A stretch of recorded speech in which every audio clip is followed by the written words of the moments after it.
हाँ चल रहे हैं तो क्या हो जाता है बस अरे वाह एक दूसरे और हो गया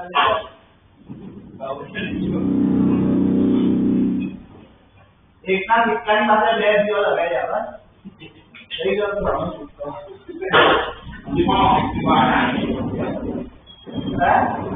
karena office mau jalan mau kan itu buku lagi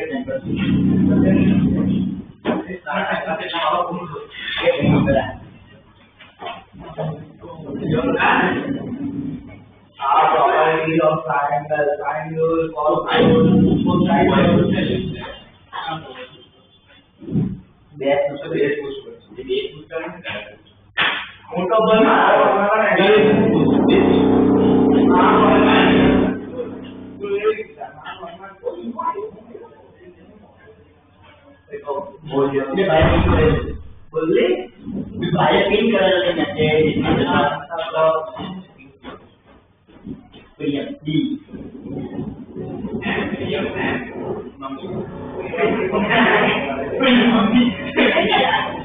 hari itu mau belajar mungkin kayak orang sih nanti ya di ya orang di dia juga kan di pi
ये याद किया आपने मुझे अलग अलग प्रॉब्लम किए थे, ठीक है ना, एसपीडी और वो सब।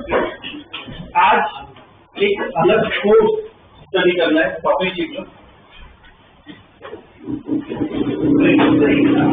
स्प्रिंग के बारे में पढ़ेंगे।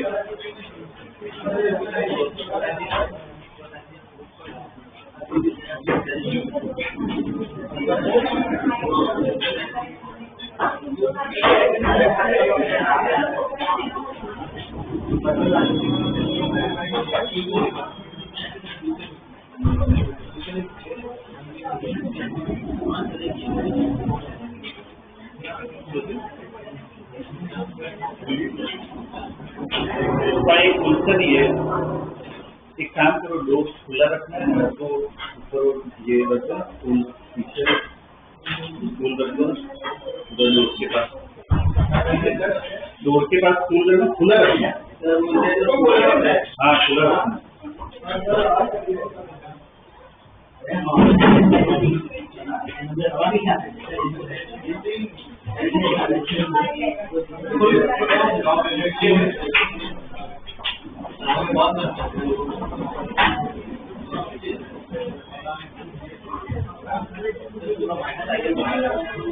ओके,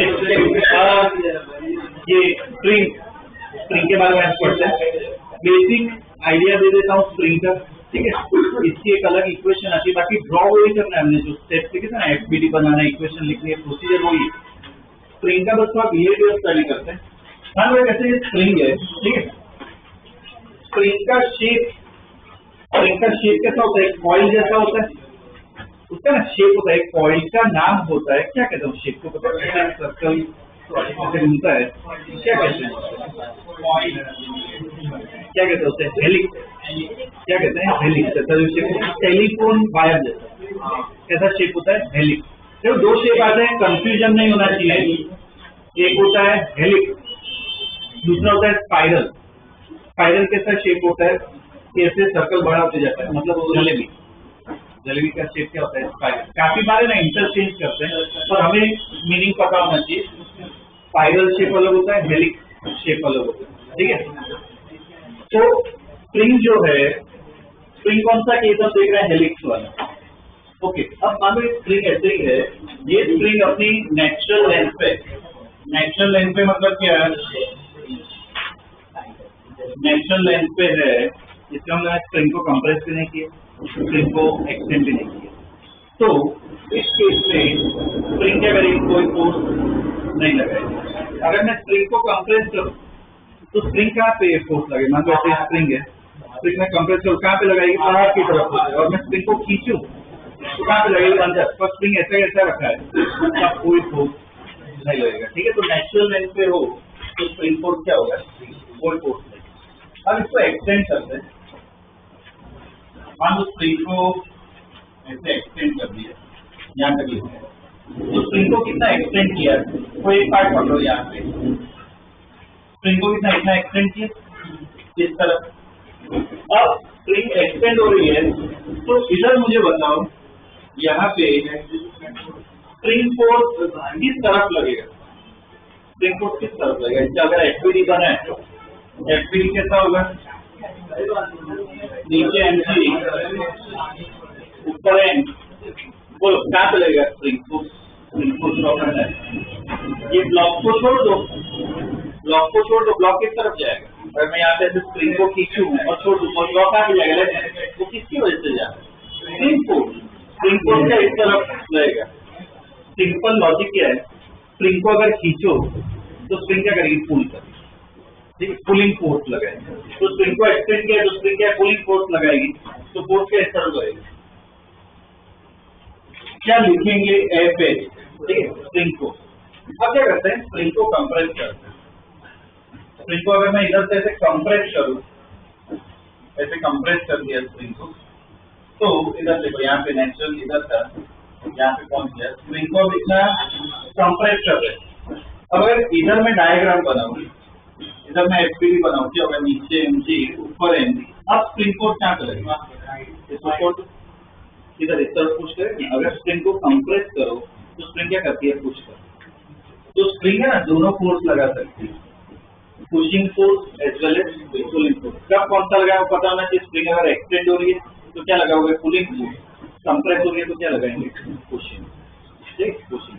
तो दोनों फोर्स यहाँ पे लगा, ठीक है। और कभी ऑब्जर्व किया हो तो स्प्रिंग या फिर पेन में भी स्प्रिंग आती है, जितना हम कंप्रेस करें या जितना ज्यादा खींचे, फोर्स है ना उतना बढ़ाना है। तो स्प्रिंग फोर्स जो है उसकी इक्वेशन एक आती है, spring force is what? Proportional to x. X इधर क्या है? तो एक्स बता सकते हो क्या इधर है? लेंथ है स्प्रिंग की, डायग्राम लेंथ तो नहीं, कितना एक्स्ट्रा खींच रहे या फिर कितना कंप्रेस करें। तो एक्स को क्या कहते हैं? एक्सटेंशन और compression from natural length. Natural length से कितना खींच रहे हो या कंप्रेस करो, जितना ज्यादा खींचोगे उतना ज्यादा फोर्स लगाना पड़ेगा, ठीक। इसमें ना एक बार यहाँ पे एक माइनस डालना पड़ेगा, इधर माइनस डालना। मैं अगर इस तरफ खींच रहा हूँ तो देखो स्प्रिंग फोर्स कहाँ पे लगेगा। अगर मैं इस तरफ कंप्रेस कर रहा हूँ तो स्प्रिंग फोर्स देखो ऑपोजिट डायरेक्शन लगेगा। ऑपोजिट डायरेक्शन लगता है, इससे क्या डालना पड़ता है? माइनस। इक्वालिटी डालो तो क्या कांस्टेंट आएगा?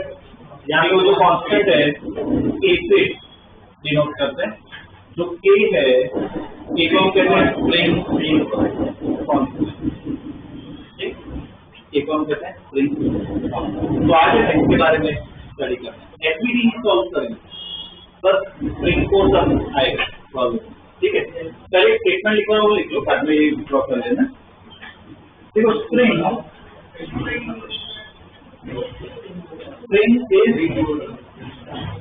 is an elastic object. Spring is an elastic object of helical. Spring is an elastic object of helical or spiral, helical or spiral shape, helical or spiral shape, which applies a restoring force, which applies a restoring force, which applies a restoring force when it is extended or compressed, when it is extended or compressed, when it is extended or compressed, ठीक है। ये restoring force क्यों लिखा है वो समझो, restoring force क्यों आएगा, स्प्रिंग में रिस्टोरिंग करता है। अगर मैं खींचूं तो स्प्रिंग क्या वापस आने की ट्राई करती है, तो रिस्टोरिंग इसलिए कहते हैं, वापस वो अपने शेप पे आने की ट्राई करिए, ठीक है ना। तो ऐसे फोर्स को क्या कहते हैं, रिस्टोरिंग फोर्स। मुझे बताओ ये पेन, ये कैप है, ठीक है, ध्यान देना, इसमें पढ़ेंगे हम आगे। ये जो कैप है, ये जो होल्डर है, ये पार्ट, इसको देखो मैं ऐसे एक्सटेंड कर रहा हूँ, डिस्टॉर्ट कर रहा हूँ, छोड़ रहा हूँ, वापिस आ रहा है, किस फोर्स की वजह से आ रहा है, रिस्टोरिंग। इसमें भी रिस्टोरिंग, जितने भी इलास्टिक ऑब्जेक्ट होते हैं ना, सब में क्या लगता है, रिस्टोरिंग फोर्स, ठीक है। ये ड्रॉ कर लो, ये इक्वेशन लिखो,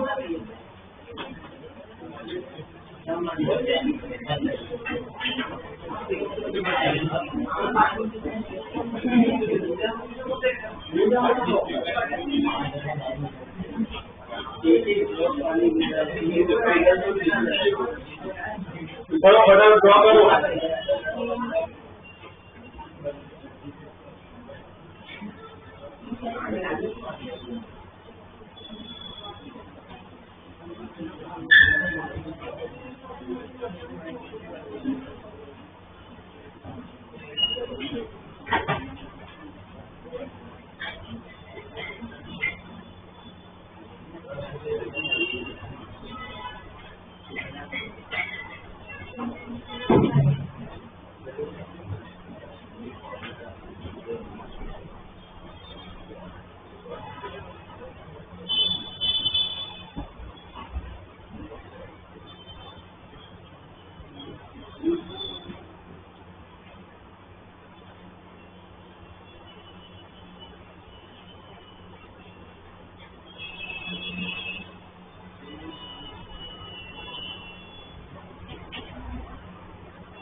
हाँ तो 5 मिनट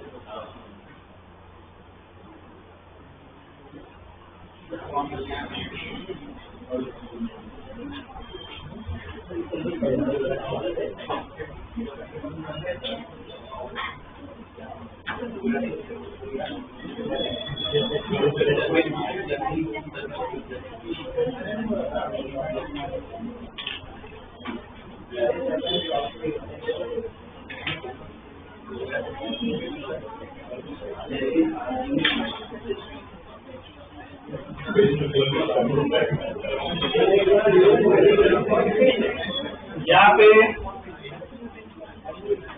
ये जो K है स्प्रिंग कांस्टेंट वो ना स्प्रिंग पे डिपेंड करता है। अगर K ज्यादा होगा तो बताओ फोर्स ज्यादा लगाना पड़ेगा कम लगाना पड़ेगा। अगर कोई स्प्रिंग का K ज्यादा है तो उसके क्या ज्यादा फोर्स लगाना पड़ेगा खींचने के लिए या कंप्रेस करने के लिए, ठीक है। इसका ऐसा यूनिट पता है, ऐसा यूनिट क्या होता है? ये इक्वेशन है, x को नीचे लेके आओ, इसका क्या होता है यूनिट? अरे डायमेंशन फोर्स का क्या होगा? न्यूटन। इसका क्या होता है? x का एक्सटेंशन या कंप्रेशन मतलब क्या होता है? लेंथ ही है। तो न्यूटन मीटर नीचे आगे क्या आ गया? Newton per metre. लिख लो ऐसा यूनिट, ऐसा यूनिट लिख लो, न्यूटन। ऐसा यूनिट होगा न्यूटन पर मीटर, ठीक है। ऐसा यूनिट क्या है? Newton per metre. और x का भी मीनिंग लिखो, x के बारे में लिखो, एक्सटेंशन और कंप्रेशन, एक्सटेंशन और compression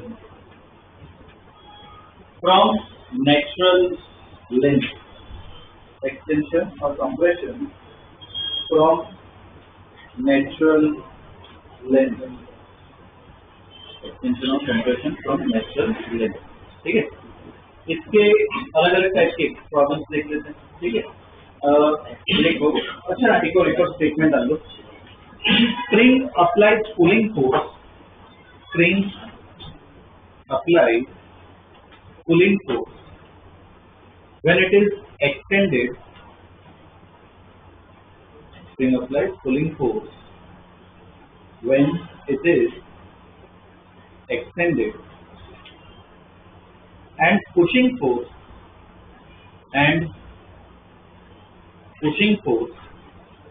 when it is compressed, and pushing force when it is compressed.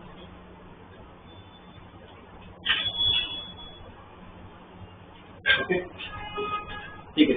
अब इसके क्वेश्चन करते हैं। लिखो question, natural length of a spring, natural length of spring is 100 centimeters.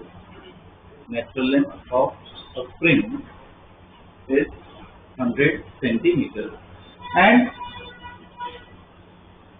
force constant is 500 Newton per meter, and force constant is 500 Newton per meter. See, full stop. On extension,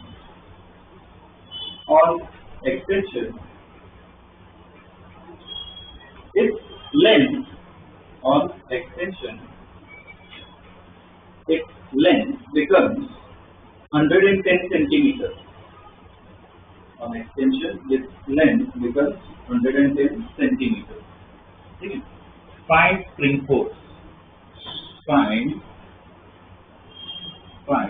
spring force. Find spring force. Okay, ये दिया हुआ है। Next line में ना एक और part दिया हुआ है, इसमें वो लिखो नेक्स्ट लाइन में। Now from the extended state, now from the extended state, now from the extended state, it is compressed. Now from extended state, it is compressed by 30 centimeters. Now from extended state, it is compressed by 30 centimeters. ठीक है, full stop. Find the new spring force. Find the new spring force. Find the new spring force. ठीक है। देखो पहले case में natural length 100 दी हुई है, बाद में उसको एक्सटेंड कर रहे हैं, थोड़ा खींचा तो अब लेंथ कितनी हो गई? 110 हो गई, ठीक है। स्प्रिंग फोर्स फाइंड करना है। स्प्रिंग फोर्स की इक्वेशन ये है अपने पास, Fs इक्वल टू के। अब देखो जब कैलकुलेशन करोगे ना, माइनस से डायरेक्शन दिखाने के लिए भाई कैलकुलेशन के टाइम तो kx ही डालेंगे। तो मुझे बताओ पहले केस में x कितना होगा? x कितना होगा? 110 होगा, कितना आना चाहिए, लेंथ नहीं देखना है, कितना खींचा वो देखो, ठीक है ना। नेचुरल लेंथ 100 थी, 110 हो गई तो कितना खींचा हमने, 10 सेंटीमीटर। तो पहले केस में क्या होगा, लिखो x इक्वल क्या होगा, 10 centimetre, x equal to 10 centimetre मतलब कितना हो गया, 0.1 मीटर। कर लो, कैलकुलेट कर लो।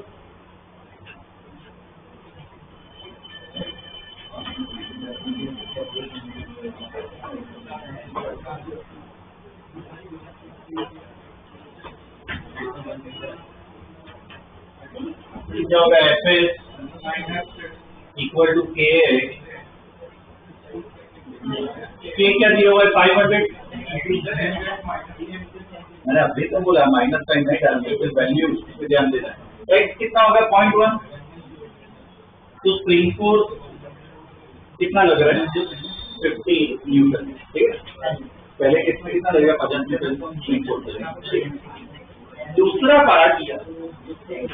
पार्ट स्टडी करो अपने आप, एक्स डिसाइड करो क्या होगा। दूसरे पार्ट में करो विजुअलाइज।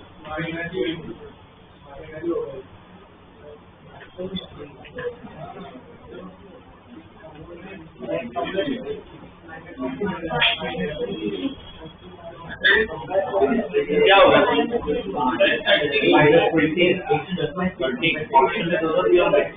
क्या दिया क्वेश्चन में, ऑलरेडी एक्सटेंडेड है, एक्सटेंशन से 30 सेंटीमीटर कंप्रेस कर, तो एक्स कितना है, 20 पहले 10 तो नेचुरल लेंथ है और 20 स्क्वायर, तो एक्स कितना होगा, 20 सेंटीमीटर, ठीक है। ध्यान देना, ठीक है ना। नेचुरल लेंथ से देखो, तो दूसरे केस में एक्स कितना हो जाएगा, 20 सेंटीमीटर, ठीक है।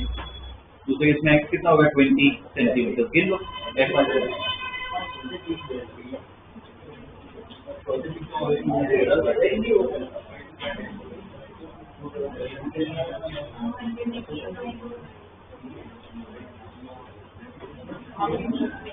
दूसरे केस में 20 centimetre 0.2 metre,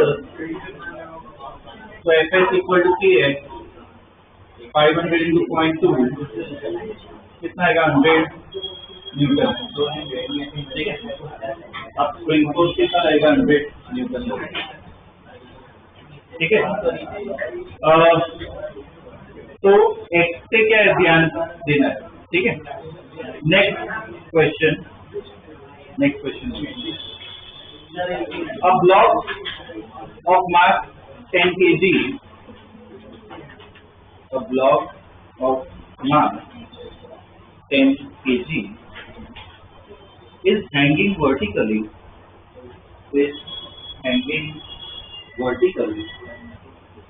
through a spring, is hanging vertically through a spring, bracket में लिखो k equal to 1000 newton per metre, k equal to 1000 newton per metre, ठीक है।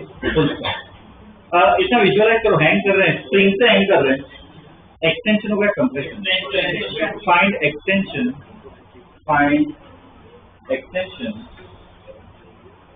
At equilibrium, find extension at equilibrium. तो ये problem भी साथ में करते हैं। डायग्राम, इसका डायग्राम कैसा होगा, ये स्प्रिंग है, यहाँ पे ब्लॉक ये हैंग कर रहा है, ठीक है। और कितना टाइम दीजिए, अब देखो अगर मान लो स्प्रिंग नेचुरल लेंथ है, स्प्रिंग अभी नेचुरल लेंथ है, ठीक है। अगर मैं ब्लॉक को छोड़ दूं कैसा मोशन होगा,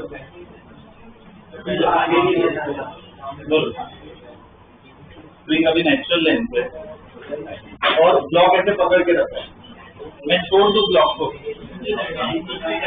अपने आप नीचे बस उतना ही हो जाएगा, रुक जाएगा, क्या होगा, नीचे जाएगा बाद में ऊपर जाएगा, क्या होगा, ऑसिलेशन, क्या होगा, ऑसिलेशन। पर थोड़े टाइम बाद धीरे धीरे क्या हो जाएगा, रुक जाएगा। तो जब रुक जाता है तो हम क्या कहते हैं कि क्या आ गया, इक्विलिब्रियम में। इक्विलिब्रियम क्या ना, मीनिंग पता होना चाहिए। इक्विलिब्रियम का मतलब क्या है कि ऑब्जेक्ट जो है वो क्या है, रेस्ट पे, ठीक है, क्या बात है, क्या प्रॉब्लम आगे क्या तो नहीं तो प्रॉब्लम हो रही है, मुझे तो प्रॉब्लम हो रही है जब इक्विलिब्रियम में जब होगा। इक्विलिब्रियम का मतलब कि ऑब्जेक्ट क्या होना चाहिए, रेस्ट, ऑब्जेक्ट रेस्ट पे होना चाहिए। अगर ऑब्जेक्ट रेस्ट हो तो उसका दूसरा मतलब नेट फोर्स ऑब्जेक्ट पे क्या हो जाता है, इक्विलिब्रियम का इंपॉर्टेंट कंसेप्ट है। तो इसमें पहले चार्ट बना के वो स्टेटमेंट लिख लो, कहीं पे जहाँ पे जगह हो ना ऊपर नीचे उधर स्टेटमेंट लिख लो। when a system is in equilibrium, when a system is in equilibrium, the net force on it, when the system is in equilibrium, the net force on it is zero. Net force on it is zero. ठीक है, एक बार इसमें block का FBD बना और side पे acceleration लिखना है। ब्लॉक का एफबीडी बना और साइड पे एक्सेलरेशन लिखना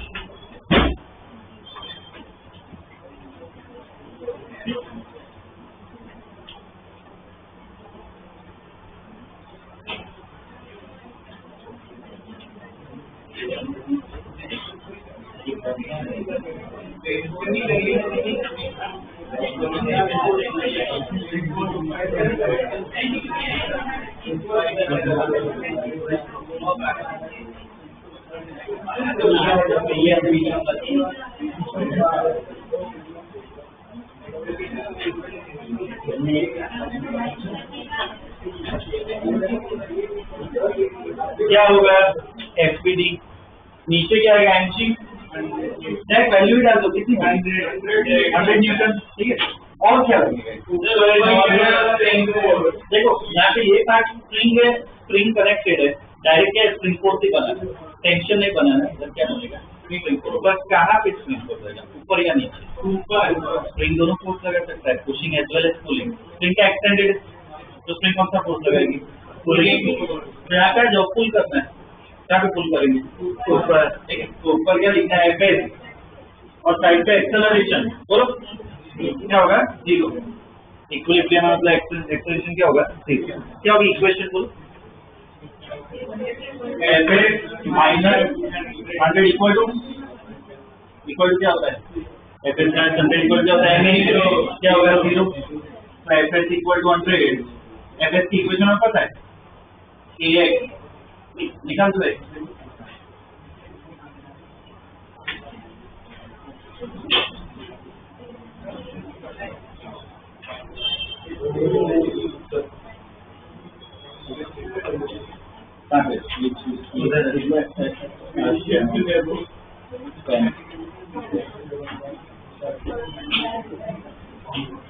कितना है, 0.1 मीटर। ठीक है ना, ये कितना 1000 दिया हुआ है, तो एक कितना आ जाएगा, 0.1 मीटर। ठीक है,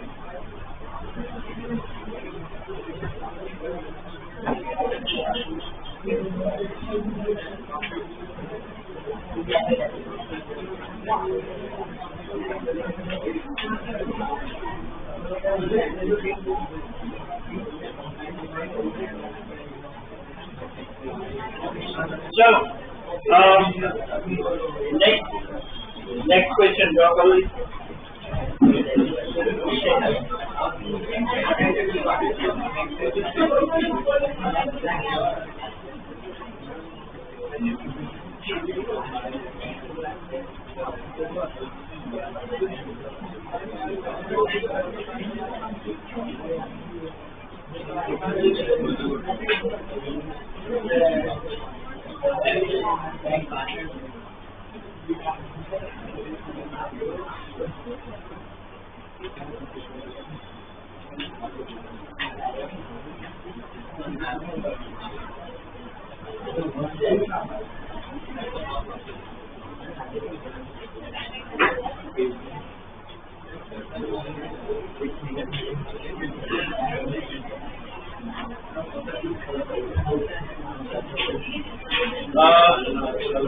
इसमें k इक्वल टू लिखो, k दिया हुआ 1000 newton per metre, K equal to 1000 newton per metre. Find extension in spring. Find extension in spring at equilibrium. Find extension in spring at equilibrium.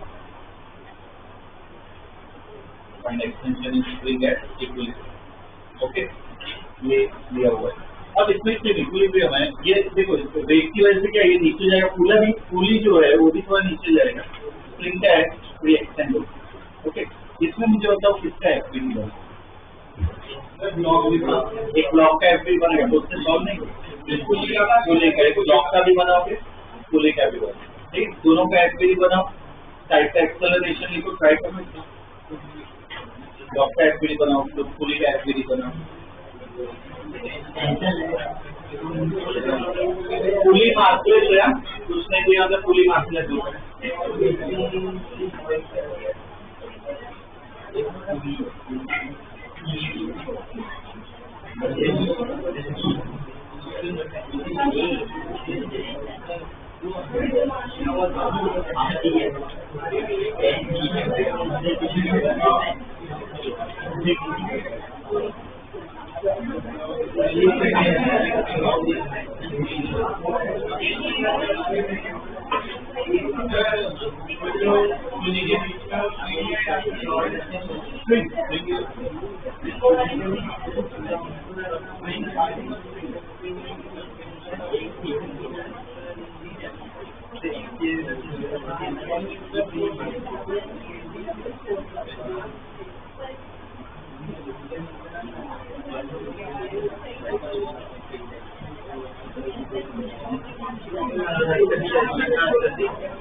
FBD check करो इसका.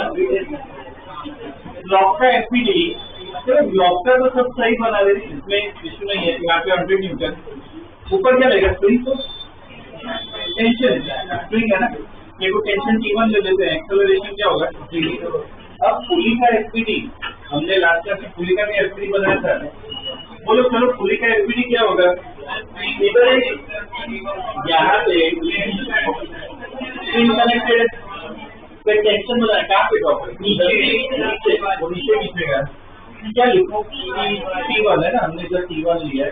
अब देखो इधर spring है, यहाँ पे स्प्रिंग है, दोनों का फोर्स रहेगा. स्प्रिंग कहाँ पे फोर्स, ऊपर पुलिंग फोर्स लगाएगी.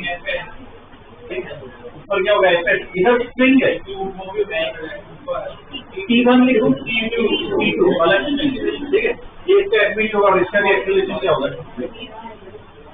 ठीक है, अब यहाँ पे इक्वेशन लिखे, T1 minus 100 equal to 0. T1 कितना आ गया, 100 न्यूटन. ठीक है, ये अपना टेंशन आ गया. मेन तो में क्या निकालना है, एफएस निकालना है. इसमें ना एक और पॉइंट लिखवा रहा हूँ, वो भी ध्यान रखना. ठीक है, वो भी स्टार बना के स्टेटमेंट लिख लेना. ये जो स्प्रिंग है, ध्यान दो, ये जो स्प्रिंग है वो क्या इस स्प्रिंग से कनेक्टेड है. ठीक है, स्प्रिंग जो है स्प्रिंग से कनेक्टेड है. तो उस केस में क्या होता है, जिस स्प्रिंग से कनेक्टेड होती है ना, तो एक टेंशन इसका और इसका स्प्रिंग फोर्स क्या होता है, सेम, क्योंकि इसका मास हम गिनते नहीं. तो ऐसे केस में ध्यान रखना, जिससे कनेक्टेड हो ना तो टेंशन और स्प्रिंग फोर्स क्या हो जाता है, सेम. तो वो है ना स्टेटमेंट लिखिए, चार्ट बना के ये स्टेटमेंट लिखिए. The spring the spring that is connected to the spring, the spring that is connected to the spring will have same spring force and tension, will have same spring force and tension, ठीक है, will have same spring force and tension, ठीक है। तो चलो इधर मुझे equation बताओ, ऊपर ये नॉर्मल इक्वेशन लिखो, क्या होगा, फोर्स बना Fs प्लस T2 बोलते हैं बाद में माइनस T1 इक्वल टू, इधर भी जीरो होगा, T2 की जगह क्या लिख सकते हैं, Fs लिख सकते हैं ना, यहाँ पे T2 और Fs क्या होंगे, सेम होंगे, ठीक है, कनेक्टेड है इसलिए, तो इधर Fs डाल दिया, 2Fs minus T1 equal to 0, T1 अपने आ चुका है, कर लो कैलकुलेट, x निकाल लो,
Fs कितना आएगा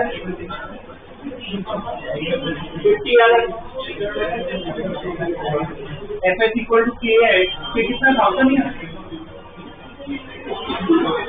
तो x कितना आएगा 0.05 मीटर, ठीक है, कितना एक्सटेंशन होगा, ठीक है, सॉल्व FPD से ही करना है, ठीक है।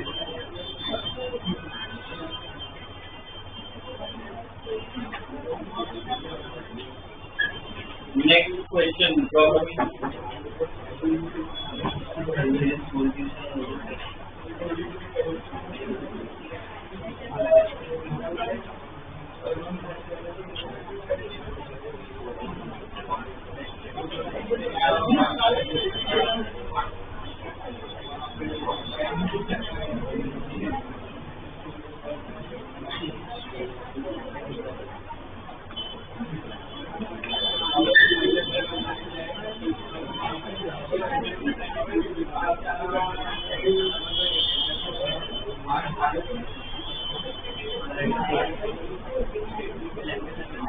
क्वेश्चन लिख लो, find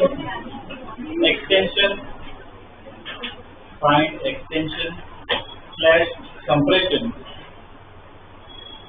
find extension slash compression in both springs, find extension slash compression in both springs,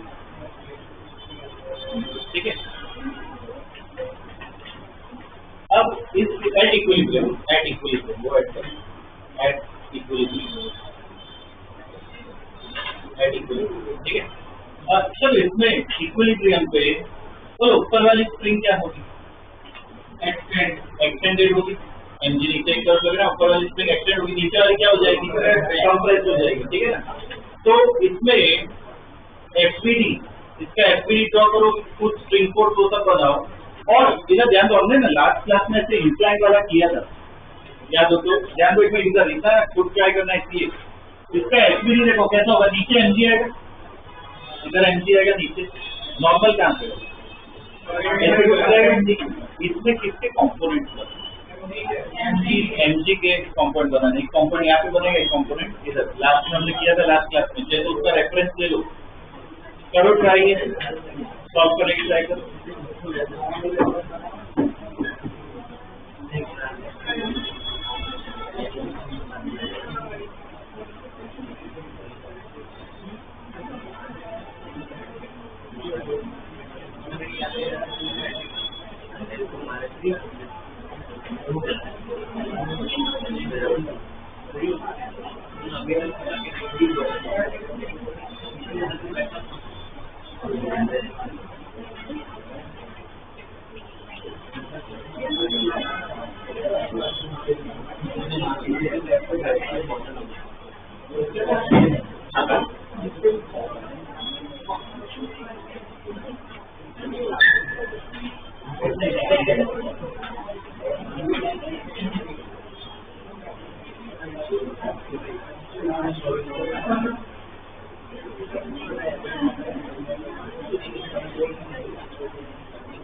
check करो, इसमें कोई गलती दिख रही है?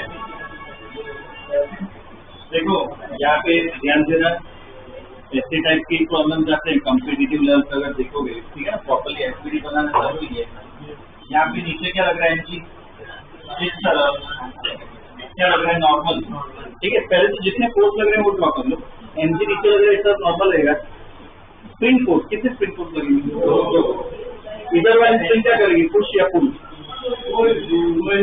ये स्प्रिंग एक्सटेंडेड है ना, क्या करेगी, पुल करेगी, तो पुल किस तरफ होगा, की तरफ, ठीक है। यहाँ पे खींचना है तो इधर क्या निकला, कुछ इफेक्ट होंगे, ठीक है। नीचे वाली स्प्रिंग कंप्रेस है, कंप्रेस तो क्या करेगी, स्प्रिंग पुश करेगी। तो यहाँ पे स्प्रिंग है, पुश करना है, क्या पे पुश करेगी, ऊपर बढ़ जाना, ठीक है ना। स्प्रिंग इधर है और पुश करना है, तो इस तरह ऊपर की तरफ पुश करेगी, ठीक है। तो ये F2 और एक्सेलरेशन क्या होगा, 0, इक्विलिब्रियम, ठीक है। अब देखो क्या करना है, इसका केस है तो एमजी के क्या करना है, कंपोनेंट बनाना है। तो एमजी के देखो कंपोनेंट क्या होगा, ये याद हो तो हमने इधर इंक्लाइन में क्या किया था, इसको y एक्सिस बना दिया था, इसको x एक्सिस बना दिया। तो कंपोनेंट कैसे बनेंगे, एक कंपोनेंट यहाँ पे बनेगा और एक कंपोनेंट इस तरफ बनेगा, ठीक है। और दूसरा मैंने एंगल के बारे में बताया था, ये एंगल 37 है, तो डायरेक्ट इस एंगल को भी क्या लिख सकते हो, बताओ ये कंपोनेंट क्या आएगा, क्या लिखूं इधर, mg cos 37, यहाँ पे mg sin 37, अब ये कैंसिल हो गया, ठीक है। कौन सी डायरेक्शन में स्टडी करें, एक्स में या वाई में, इधर मुझे बताओ कौन सी डायरेक्शन स्टडी करना चाहिए, एक्स में स्टडी करना चाहिए, इक्वेशन बोलो एक्स में। ये जितने फोर्स लग रहे हैं एक्स एक ही है, प्रोसीजर सेम ही है, बोलो इक्वेशन बोलो। mg sin 37 क्या होगा, इसमें टोटल 3 फोर्स लग रहे हैं, प्लस माइनस का ध्यान रखना। बोलो क्या करते हैं, mg sin 37, ओके चलो एक mg लग रहा है, mg sin 37 बाद में अगर देखो प्लस माइनस है ना अपने आप में, एक को प्लस डिसाइड कर तो दूसरी डायरेक्शन को माइनस में आना। अगर इस तरफ मैं mg sin थीटा ले रहा हूँ, मतलब नीचे अगर मैं प्लस ले रहा हूँ तो ऊपर क्या लेना माइनस, तो क्या इक्वेशन को mg sin theta minus fs1 fs कहाँ पे लग रहा है, वो भी ऊपर ही लग रहा है, fs2 तो minus fs2 equal to 0।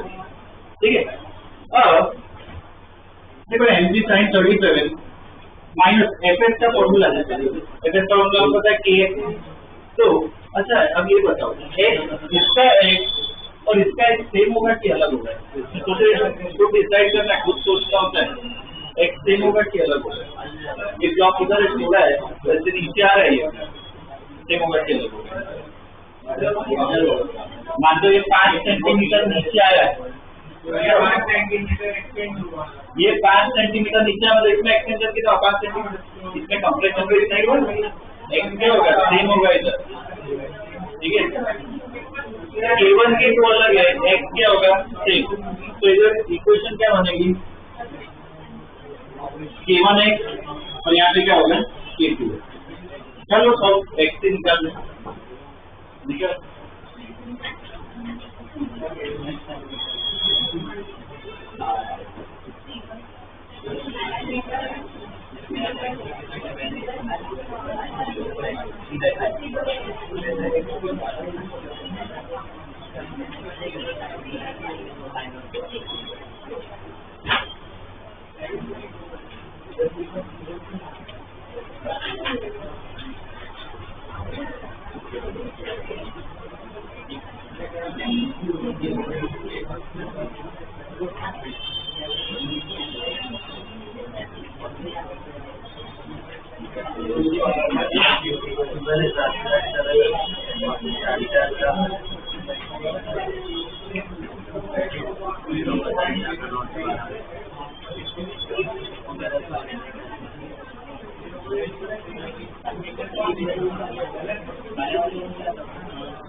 mg कितना होगा 15 sin 37 कितना होता है 3/5, k1x मतलब 800x minus 200x equal to 0, मतलब कितना हो गया 30 इक्वल टू 1000 x कितना आ गया 0.03 मीटर। ठीक है, यह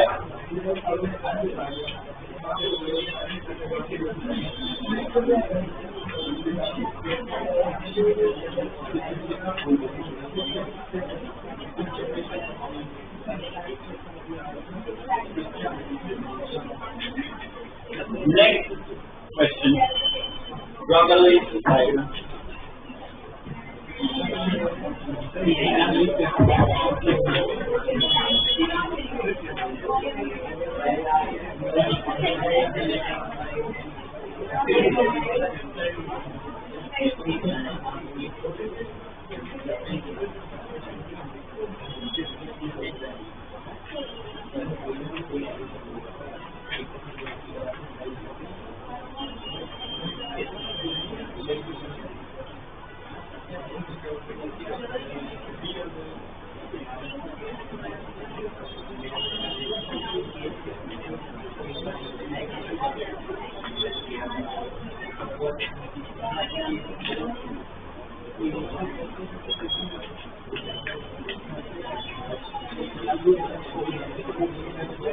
Question लिखो, at a particular instance, at a particular instance, 5 kg block, at a particular instance, 5 kg block has acceleration has acceleration of 3 meters per second square, acceleration of 3 meters per second square towards right, So find acceleration of other block. Find acceleration of other block as well as extension slash compression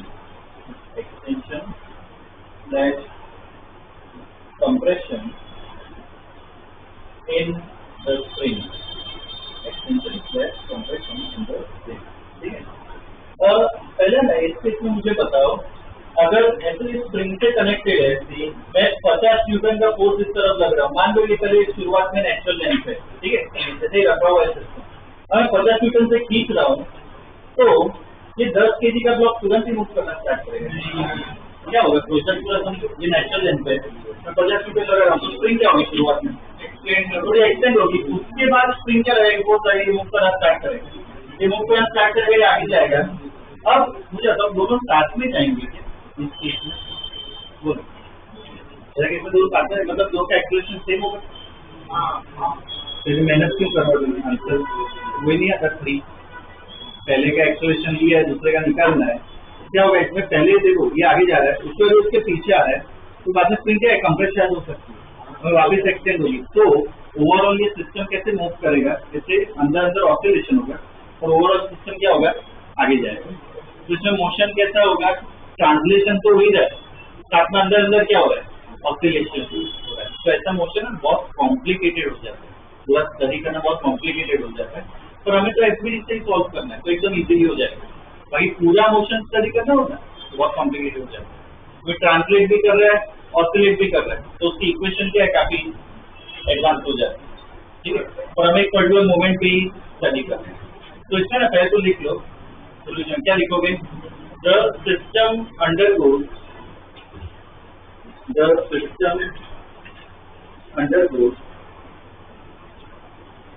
translation. The system undergoes translation as well as oscillation.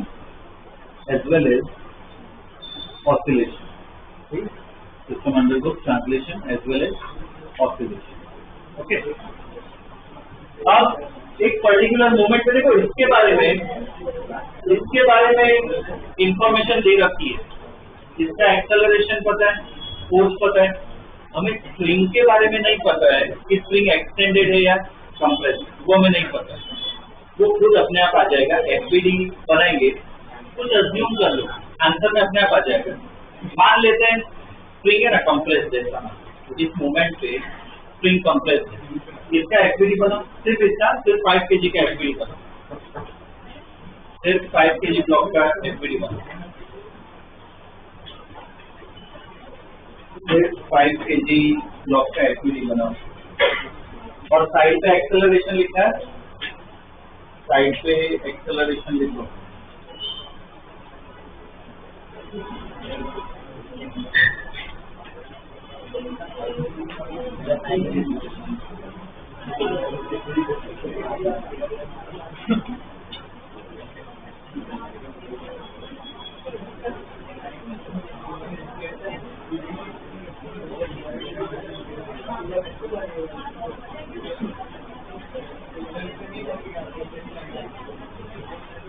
चलो FBD 5 KG का बना रहे, नीचे MG मतलब कितना होगा? 50 metre. बाद में बोलो और बोलो N1 नॉर्मल, चलो N1 बाद में। ये 50 न्यूटन जो लग रहा है वो तो बना नहीं। हाँ, एफएसटी बनेगा। हमने क्या मान के चला? स्प्रिंग कंप्रेस है, तो स्प्रिंग क्या करेगी? स्प्रिंग कंप्रेस है, पुश करेगी। यहाँ पे स्प्रिंग है, सेम प्रोसीजर वही है। स्प्रिंग की जगह जाओ, पुश करो, यहाँ पे पुश करो। जब स्प्रिंग है पुश करना है, कहाँ पे पुश होगा? Right hand side. यहाँ पे स्प्रिंग है पुश करना है, तो इस तरफ क्या होगा? एफएस। और साइड पे एक्सेलरेशन दिया हुआ है, ठीक है। इसमें बताओ कौन सी डायरेक्शन में स्टडी करेंगे? देखो इक्वेशन करो, एफ एस निकालो, एफ एस देखो, एफ एस कितना है,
क्या है इक्वेशन, क्या होगी equation, F S plus 50 equal to, अब इधर 0 नहीं होगा, इक्वल टू क्या होगा, इसका एक्सेलरेशन, तो एन कितना है 5, एक्सेलरेशन कितना है 3, तो एफ एस इक्वेशन से कितना है -35 है, तो ये अपना आंसर सही है 35, माइनस क्या शो कर अपना जो अजम्पशन है कि स्प्रिंग जो हमने अज्यूम के लिए कंप्रेस, वो अजम्पशन बस कर स्प्रिंग को शांत रहेगा, मतलब एक्सेलरेशन भी है एक्सटेंशन, इससे नीचे ना लिखो, इससे नीचे लिखो, नेगेटिव साइन इंडिकेट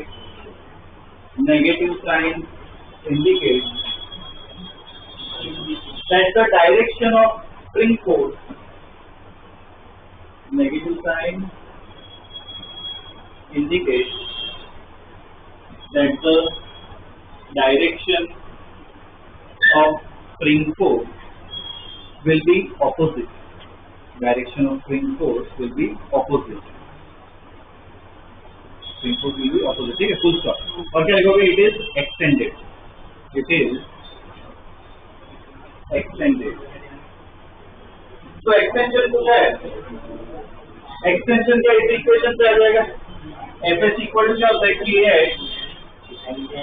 तो अब देखो वैल्यू में तो 35 ही डालना, तो एफ एस कितना है कि ये इक्वल टू 35, ए कितना दिया 100, तो एक्स कितना आ गया 0.35 मीटर, ठीक है, इतना क्या होगा एक्सटेंशन,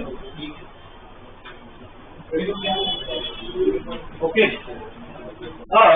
अब ध्यान दो, अब इसमें ना 10 kg का ब्लॉक, 10 kg का ब्लॉक का एफबीडी बनाओ, अब सही तरीके से लगना, आप अपने हमें पता है स्प्रिंग क्या एक्सटेंडेड है, तो आप 10 kg का एफबीडी बनाओ, करो सॉल्व, उसका एक्सेलरेशन निकालना है, 10 kg का बनाओ एफबीडी,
तो इसका एफबीडी 10 kg का एफबीडी क्या होगा बोलो, नीचे mg 100 बाद में ऊपर नॉर्मल रहेगा इनटू और स्प्रिंग एक्सटेंडेड है तो स्प्रिंग यहाँ पे एक्सटेंडेड मतलब स्प्रिंग क्या करेगी, पुल करेगी, यहाँ पे स्प्रिंग क्या पुल कर रही है, इस तरफ पुल करेगी राइट साइड, इस तरफ ऐसे और साइड पे एक्सेलरेशन ही। अब देखो इसमें एक्स में स्टडी करना है तो एक ही फोर्स लग रहा है, क्या होगी equation equal to M A ऐसा अपना आ गया स्प्रिंग फोर्स कितना आएगा 35 माइनस 35 मत डालना अगर हमने करेक्ट करनी है तो 35 ही आएगा। मास कितना है 10 तो एक्सेलरेशन देखो इसका कितना आया 3.5 मीटर पर सेकेंड स्क्वायर, ठीक है। इसका देखो एक्सेलरेशन अलग आया, ठीक है, इनका एक्सेलरेशन अलग हो सकता है, ठीक है।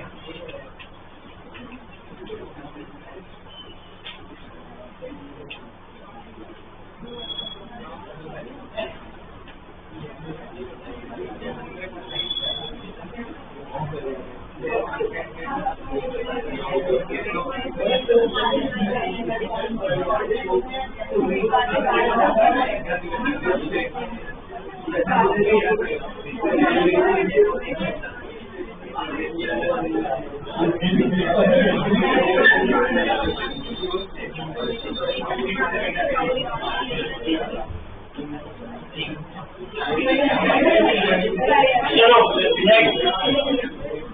नेक्स्ट क्वेश्चन ये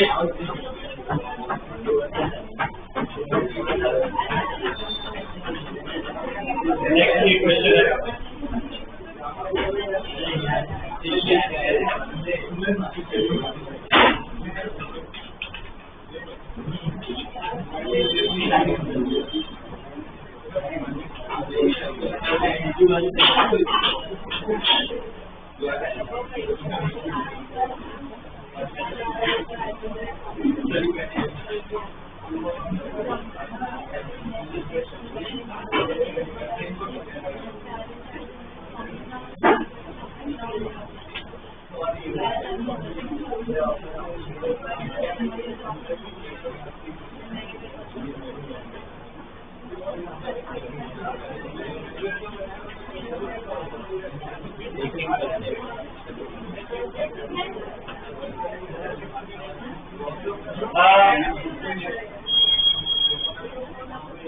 चलिए ड्रॉ क्वेश्चन लिखो इसमें। Acceleration of lift is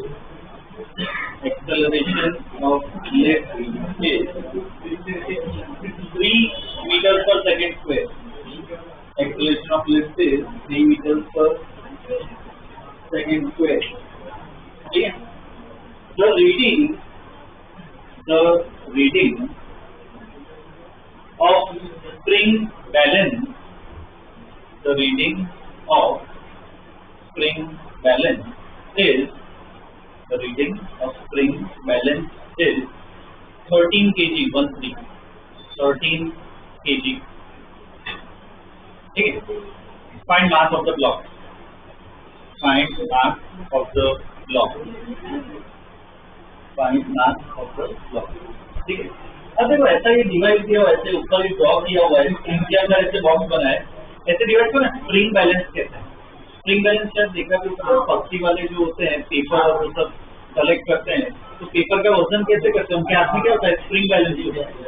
paper डालो नीचे, मतलब कोई वजन डालो, तो स्प्रिंग बैलेंस में ना वो स्प्रिंग एक्सटेंड होती है, स्प्रिंग ही होती है अंदर, स्प्रिंग एक्सटेंड होती है और बाजू में ना रीडिंग ऐसे पॉइंटर्स होते हैं, तो स्प्रिंग जितनी एक्सटेंड होगी उस हिसाब से बाजू में लिखा होता है 1 kg, 2 kg, 3 kg ऐसे लिखा होता है। तो अपने प्रॉब्लम में कितना दिखा रहा है वो पॉइंटर, स्प्रिंग बैलेंस का जो पॉइंटर है कितना दिखा रहा है 13 kg। तो उससे हमें क्या करना है, ब्लॉक का मास निकालना है। तो ब्लॉक का मास 13 kg नहीं है, स्प्रिंग बैलेंस जो रीडिंग दिखा रहा है कोई अपना आंसर नहीं होना चाहिए, ब्लॉक का मास 13 kg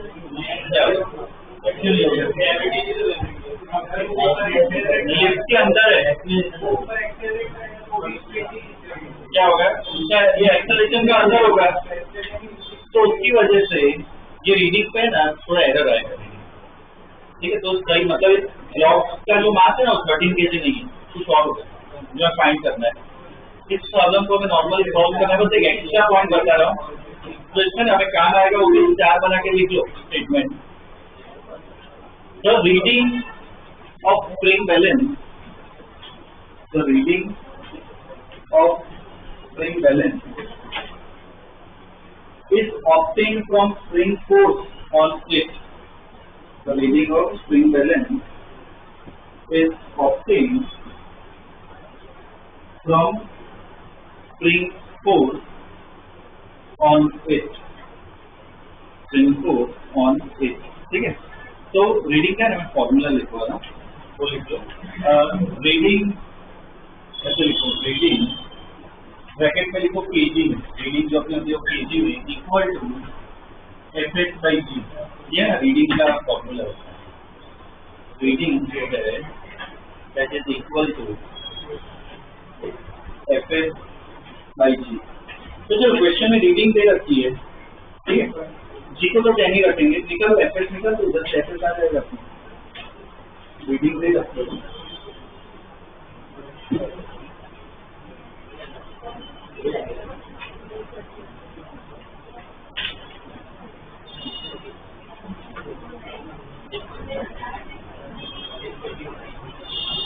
कितना है? 13 kg है।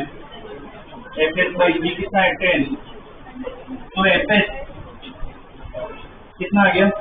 130 न्यूटन। ठीक है ना, स्प्रिंग फोर्स लग रहा है। अब देखो, अब खुद ट्राई करना है, ब्लॉक का एफबीडी बनाओ, ठीक है, ब्लॉक का एफबीडी बनाओ, साइड पे एक्सेलरेशन खुद जस्ट करो, एक्सेलरेशन लिखना करो, सॉल्व कर लो, एन निकालना है, स्प्रिंग फोर्स पता चल गया तो कितना होता है? स्प्रिंग एक्सटेंडेड हो गया, कंप्रेस।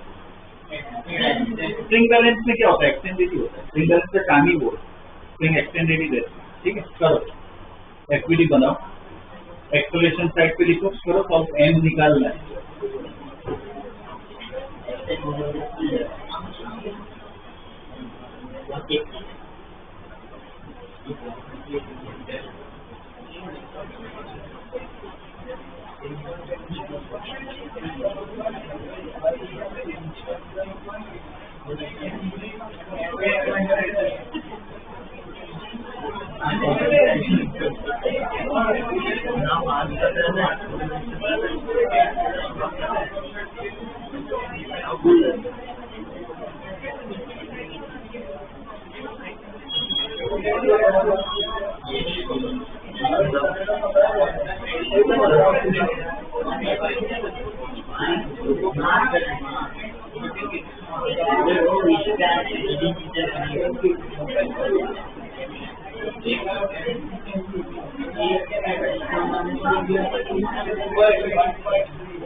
आ रहा है क्या आंसर?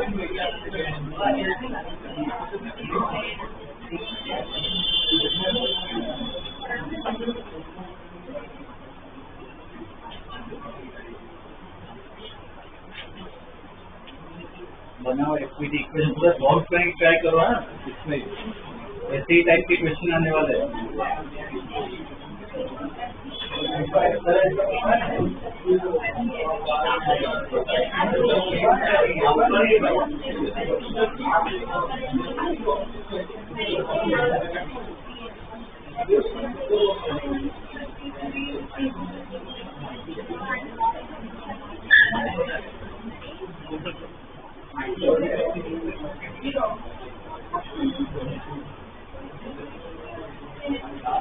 क्या होगा इसका जो एफबीडी है, एफबीडी कैसा होगा यहाँ पे बोलो, एफबीडी बताओ। एमजी बाद में यहाँ पे लगेगा, ऊपर कुछ कूलिंग एक्सटेंडेड है और कुछ लिफ्ट के अंदर है, लिफ्ट खुद ऊपर जाए तो सीधी बात ब्लॉक के ऊपर ही जाएगा, तो ब्लॉक का भी एक्सटेंशन होगा। ठीक है ना, इक्वेशन क्या आएगी? Minus M G equal to N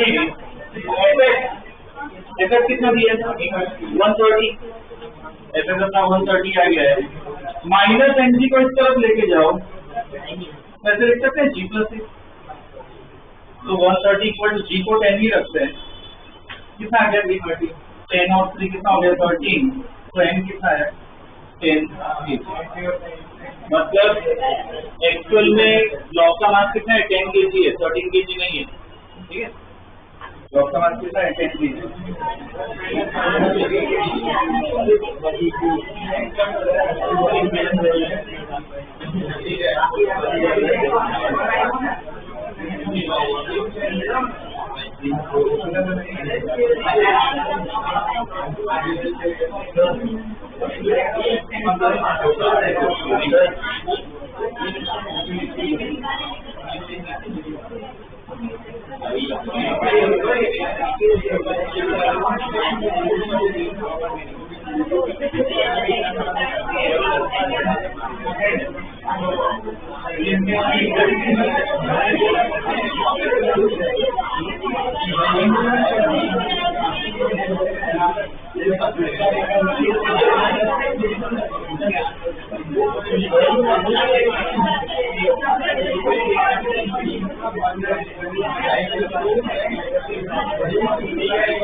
next question draw करो।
क्वेश्चन लिख लीजिए।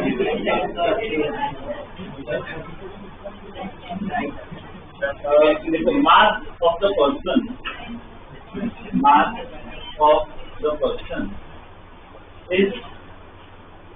mass of the person is 60 kg. 60. Mass of the person is 60 kg. The system is in equilibrium. The system is in equilibrium. System is in equilibrium. Find the reading. Find the reading of the weighing machine. Find the reading of the weighing machine. Find the reading of the weighing machine. ठीक है, ये question है और वो G equal to 10 है, ठीक है। अब देखो इसमें ये ऐसे पर्सन है, दो ब्लॉक ऐसे हैंग कर रहे हैं, दोनों हाथों से ऐसे पकड़ के रखा है, ठीक है। और ये क्या एक वेइंग मशीन पे खड़ा है। वेइंग मशीन क्या मेजर करता है? वेइंग मशीन क्या मेजर करता है? तो वेइंग मशीन देखो आजकल तो क्या डिजिटल वेइंग मशीन आ जाएगी, डायरेक्ट डिस्प्ले करते हैं। बाकी पहले के जमाने में वेइंग मशीन पता है कैसे आते थे? वो नीडल होती थी, हाँ, उस पर खड़े रहो तो वो नीडल घूमती है। तो बेसिकली वेइंग मशीन में भी क्या रहता है, स्प्रिंग आती है। तो पहले के जो मैकेनिकल आते हैं ना वेइंग मशीन, इसमें भी स्प्रिंग आती है। मुझे बताओ यहाँ पे अगर कोई पर्सन यहाँ पे खड़ा है, स्प्रिंग कंप्रेस होगी, एक्सटेंड होगी। अगर वो वेइंग मशीन क्या होगी? Spring compress. इसमें एक्सटेंशन की वजह से रीडिंग मिलता है, इसमें कंप्रेशन की वजह से रीडिंग मिलता है। ठीक है, तो इधर क्या करता है, वो आगे का पार्ट मैं बताऊंगा, तो इतना पार्ट अपने आप कर सकते हो। क्या करो, पूरे इक्विलिब्रियम में इधर मुझे बताओ आंसर कहाँ से आएगा, किसका एफबीडी बनाओ, किसका एफबीडी बनाओ। इस ब्लॉक का अलग से बनाओ, इस ब्लॉक का अलग से एफबीडी बनाओ, और किसका बनाओ? पर्सन, सिर्फ अकेला पर्सन होना चाहिए, उसका एफबीडी बनाओ। ठीक है, और सिस्टम इक्विलिब्रियम में तो सबका एक्सेलरेशन क्या होगा? एक बार ट्राई करो सॉल्व करने, करो ट्राई, बनाओ तीनों तीन का एफबीडी।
एफपीडी चेक करो। ये ब्लॉक का है ना, मैं इधर ही बना रहा हूँ, नीचे mg मतलब कितना होगा 20 न्यूटन, 20 इधर बोलो ऊपर टेंशन क्या होगा T1 एक्सेलरेशन। मैं देख रहा हूँ कुछ स्टूडेंट एक्सेलरेशन अभी भी लिख रहे हैं, लिखो हमेशा साइड पे हैबिट डालो। एक्सेलरेशन क्या होगा 0। अच्छा 3 kg का देंगे यहाँ पे 30, टेंशन T1 ही होगा क्या? T2 अलग ठीक है, टेंशन क्या हो जाएगा T2, एक्सेलरेशन इसका भी 0। अब पर्सन का एफपीडी बनाते हैं, पर्सन का अगर एफपीडी बनाए तो इसका एफपीडी कैसा होगा, नीचे mg होगा, ठीक है। बाद में दोनों हाथों पे उसमें स्प्रिंग पकड़ के रखो, बोलो क्या होगा, दोनों हाथों में स्प्रिंग ऊपर नीचे ना, दोनों हाथों में टेंशन बनाना है। तो यहाँ पे T1 इस तरह क्या होगा T2, और कोई फोर्स, एक और फोर्स है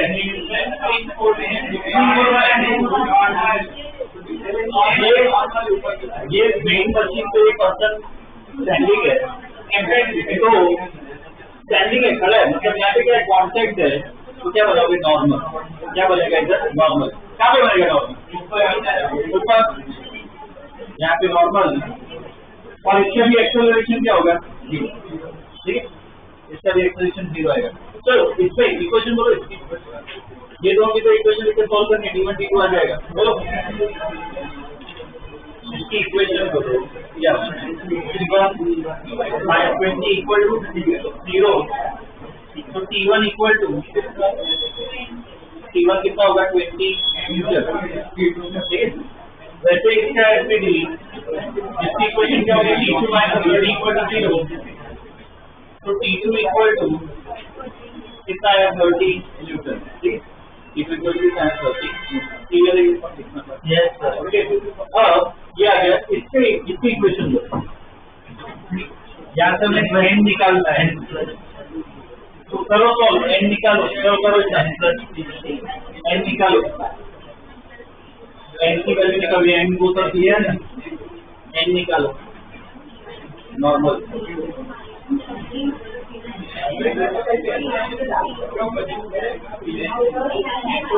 टेन आ रहा है, 10 नहीं है,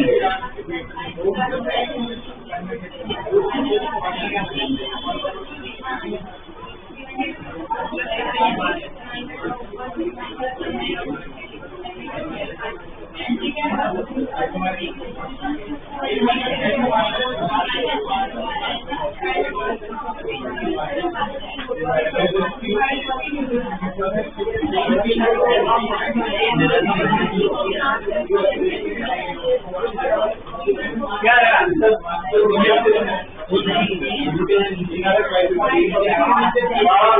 इधर इक्वेशन क्या होगी T1 प्लस T2 बोलते जाओ,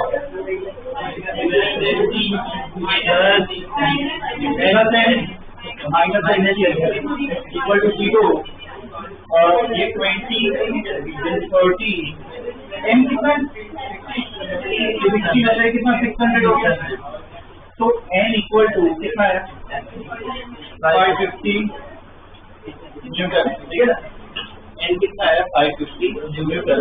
मतलब ये पर्सन वेइंग मशीन पे खड़ा है, तो वेइंग मशीन से कितना नॉर्मल लग रहा है 550 न्यूटन। आपसे कोई एक्शन रिएक्शन का कंसेप्ट लगा सकते हैं, अगर वेइंग मशीन नॉर्मल कौन लगा रहा है, ग्राम नहीं लगा रहा है, वेइंग मशीन लगा रहा है, वेइंग मशीन 550 लगा रहा है, तो पर्सन भी क्या लगाएगा 550, ठीक है। तो इससे वेइंग मशीन की जो रीडिंग है, जैसे स्प्रिंग की रीडिंग यहाँ से आती है स्प्रिंग बैलेंस की, वैसे ही वेइंग मशीन की भी रीडिंग आती है, वो भी लिख लो 4 होने के होते हैं।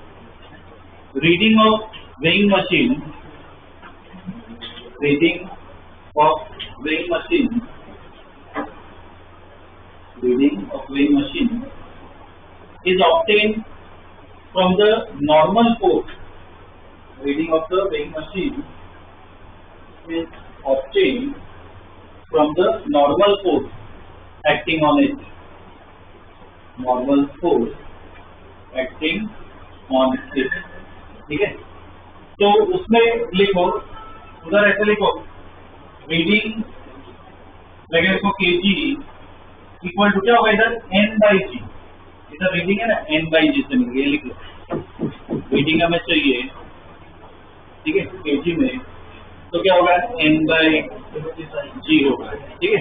तो देखो क्या है अपने रीडिंग 550/10 5, मतलब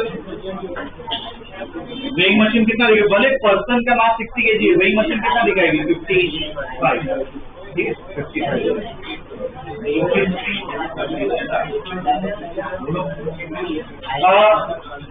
ये आज हमने कौन सा स्प्रिंग वाला पार्ट देख लिया, ठीक है। लास्ट क्लास में मॉड्यूल में जो टिक करवाए थे प्रॉब्लम सॉल्व कर लिए, अभी बाकी नहीं किए उसका, क्या एग्जाम तो आती रहेगी। देखो अभी स्प्रिंग वाले ना मैं और टिक करवा रहा हूँ, फ्राइडे मुझे चाहिए, फिर हो ना होगा अकेला डाउट डिस्कस कर लूँगा, ठीक है, बस चाहिए मुझे, ठीक है, कंप्लीट करके ला निकालो मॉड्यूल, मैं टिक करवा देता हूँ।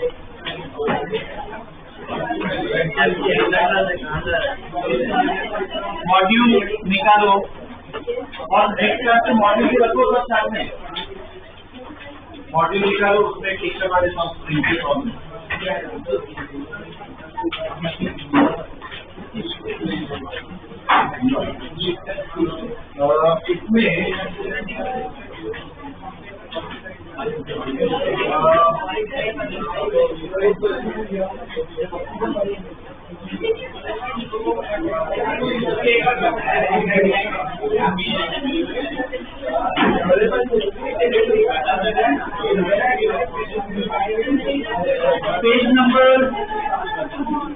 पेज नंबर 67 पे आओ, जो लॉज ऑफ मोशन है, लॉज ऑफ मोशन का चैप्टर, उसमें पेज नंबर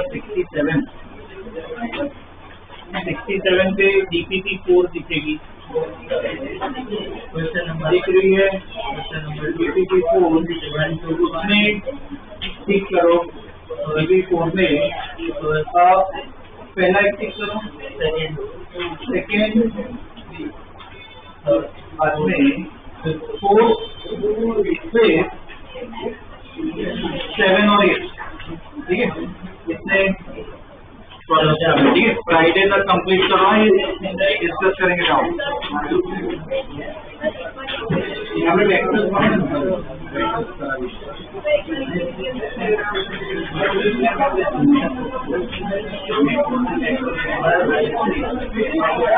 और 2 साइड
का हमेशा